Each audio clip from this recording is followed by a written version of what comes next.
And here's a man who once worked as a dustman for the Isha District Council. Sadly, his career declined after that. He was reduced to joining the Monty Python team, becoming a film director and the author of children's books. A sympathetic round of applause then, please, for Terry Jones.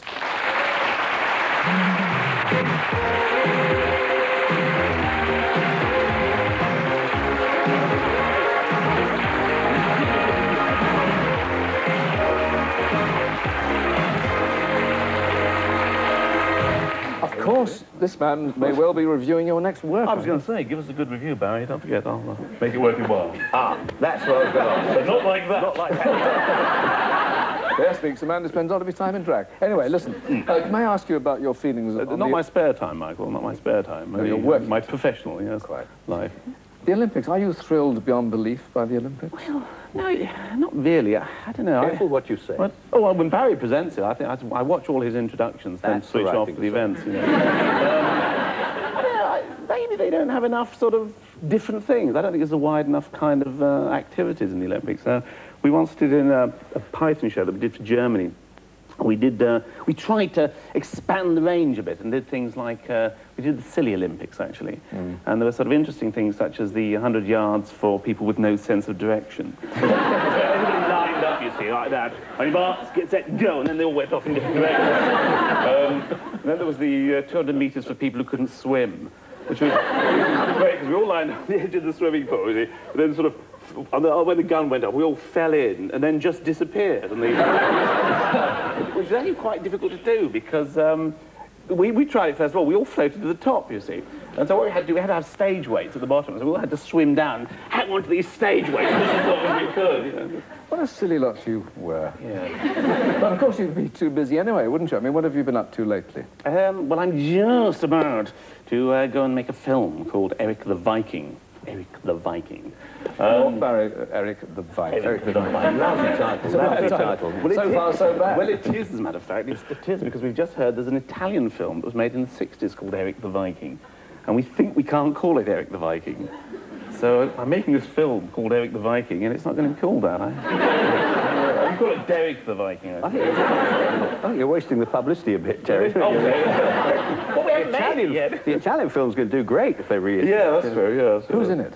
What, the Italian film? No, yours. Oh, mine. My film, we've got a guy called Tim Robbins, who nobody's heard of here, I know, but he's very big in the States. And he's just made a film called Bull Durham with Susan Sarandon. Yes. See, I like it. And we've got John Cleese, Mickey Rooney, Eartha Kitt, and Anthony Sher. Oh, all the lads. Freddie Jones, John Gordon Sinclair. Oh. Are you in it as well? Oh, yes, I am too. Yes. So you're directing yourself? Yes, sort of, yes. How odd, Terry, you say. You did that very badly. Do it again. Yes, it's a bit like that. And where are you filming it? We're filming it in Malta, about 3.5 weeks in Malta. Actually, directing yourself is a bit odd, actually, sometimes, because we wanted The Life of Brian. I was playing a hermit down a hole, and I didn't have any clothes on, you know. I'd sort of turned up in this sort of desert in Tunisia, and had this makeup put on.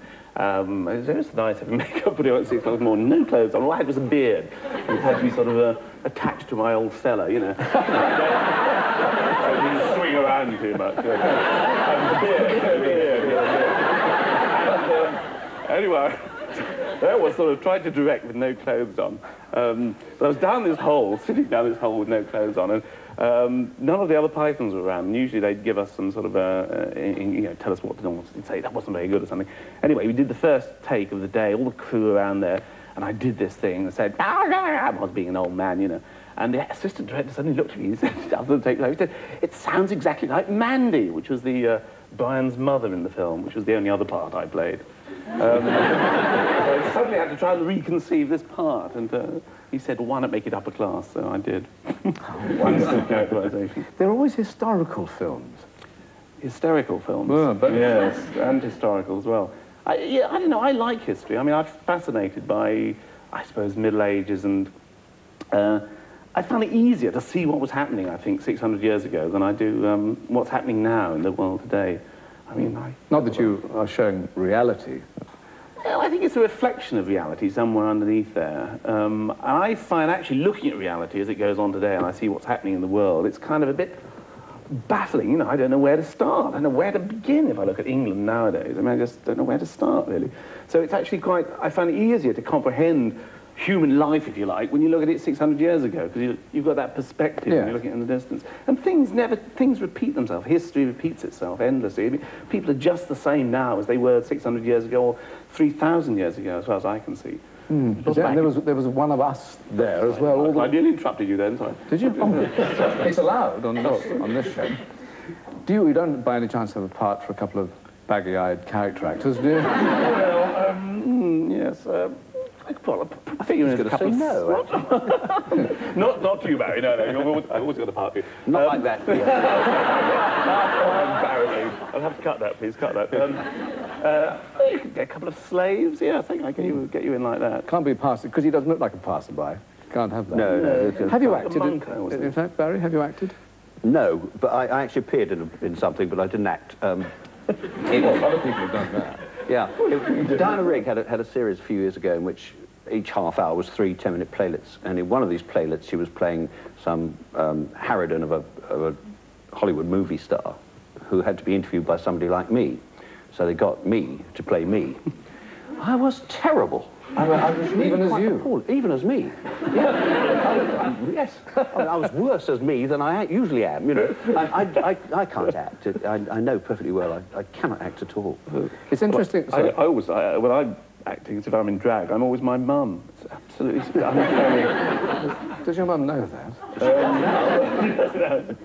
No, there's Barry, son of a film director, and Barry does not wish to direct, as far as I know. And how then were you plucked from the team to direct? It was just inertial on everybody else's part. Nobody else was interested. They didn't want to do it. So when we were doing the Python shows, I tended to sort of go along, look at locations and sit in on the editing and everything. And everybody else thought it was a sort of a chore that, you know, for some reason I was willing to do.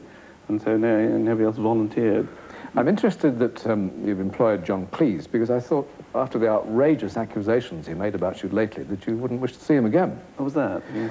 Well, he said, he was asked somewhere, what's the rest of the old Python team doing? And he said they were all dead, except you, and none of your bodily parts were functioning anymore.